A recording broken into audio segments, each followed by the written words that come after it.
My teacher told me a story one time of a man who was walking with his son in the park. And they're walking together, and his son looked at a crow in a tree. And he said, "Baba, what's that?" It's like a 2-year-old kid. Baba said, "It's a crow." And he said, "Baba, what's that?" And he said, "It's a crow." "Oh, okay." "Baba, what's that?" "It's a crow." "Oh, a crow. What's that?" "It's a crow." It went on for 10 minutes. He asked him 30 times, he counted. Dad kept a score, and he put it in his little journal. "My son, today we were walking in the park, asked me about a crow 30 times. It was the cutest thing in the world." 30 years go by. The son is not 2, the son is 32. Father calls him, "Son, can I come over?" "Dad, it's not a good time right now." "Son, just bear with me. I just need like 10, 15 minutes. That's all I need. Just go for a drive. I need to talk to you about something." Whatever. You know what? Okay, fine." So he comes over, gets in the car, they go over, drive over to a park. "What's this about, Dad? Can you tell me quickly? I got things to do." "Just take a walk with me, son. It's okay." I'll take a walk. I see a crow in a tree. The dad says, "Son, what's that?" "Seriously, Father? It's a crow." "Oh, son, what's that?" "Is this a game?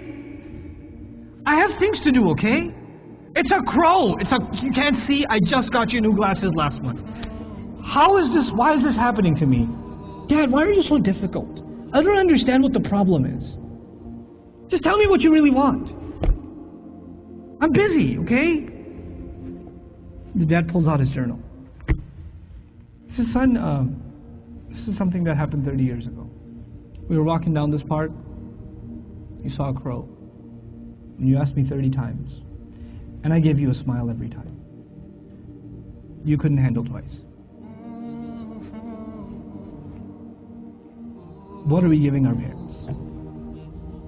I'm not even bringing Allah into the picture. The fact that Allah mentioned Himself and then mentioned His parents is, you think about that. But what have they done for us and what have we done for them? What have we done for them? How many parents leave, like their children are in ICUs, and they stand there and hovering over this little glass box with a baby inside, 24 hours a day, 7 days a week, standing in a hospital, not even sitting down, standing in a hospital, like feeding off of like vending machines. And that same kid grows up and doesn't have the time to call. That same kid. You know? How many mothers almost died giving birth? Almost died giving birth. And now it's so difficult to respond to her call. Or to just give her just a couple of minutes a day. Just let her feel a little important. You know how unfair that is, that you were the most important thing to them and they are so insignificant to you? How unfair that is? You know? They carry that pain with them every day, that I am nothing to my children. I mean nothing to them, worthless to them. You know, they have no time for me. When something is worth something to you, it gets your time. Most of you at this age, you want to just get away from your parents. You just want to be with your friends. You want to be on your own. You just don't want to be with your parents. You know? You develop this crooked habit now, and it will only get worse over time. Our parents have very, very, very strong emotions.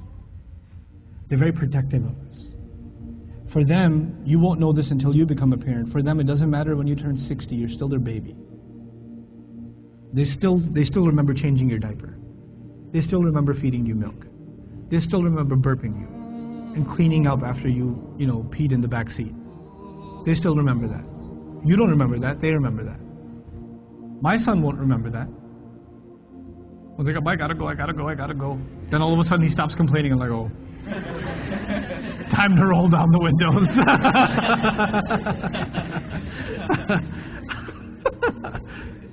You know.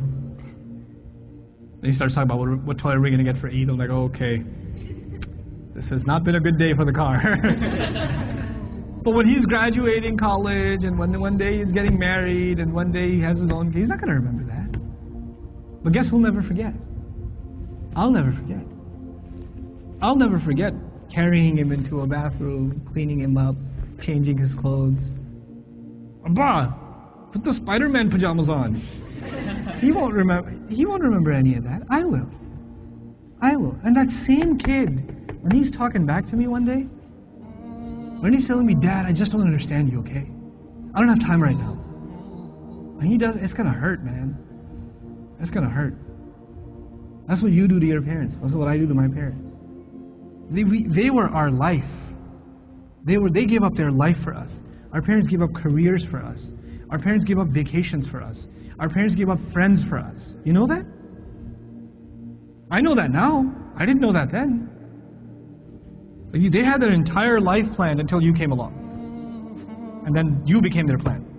You became everything. And you have the nerve. One thing doesn't go your way. You hear one thing you don't want to hear. You snap back at them. It says, we're not even talking about Islam right now. We're just talking about decency, man. Just decency. What have they done for you, and what you give them back is so unfair. It is so unfair. My dad's so annoying. My mom's so this. They're always mad. They're never happy. They're this, they're that. What are you? What about you? I'm telling you, I can't say this enough times. If you don't earn your parents' du'as, nothing good will come of your life. Nothing good will come of your life if they're not happy with you. If you haven't done everything you can to make them happy. And never give them, you haven't, in all honesty, sometimes parents can be unfair. They're human beings, they can be unfair too. But if you have never, unless you have given them reason to be upset, if you've never given them a reason to be upset, then that's between them and Allah. But if you have given them a reason, then you have to ask yourself, it's bad. It's really, really bad.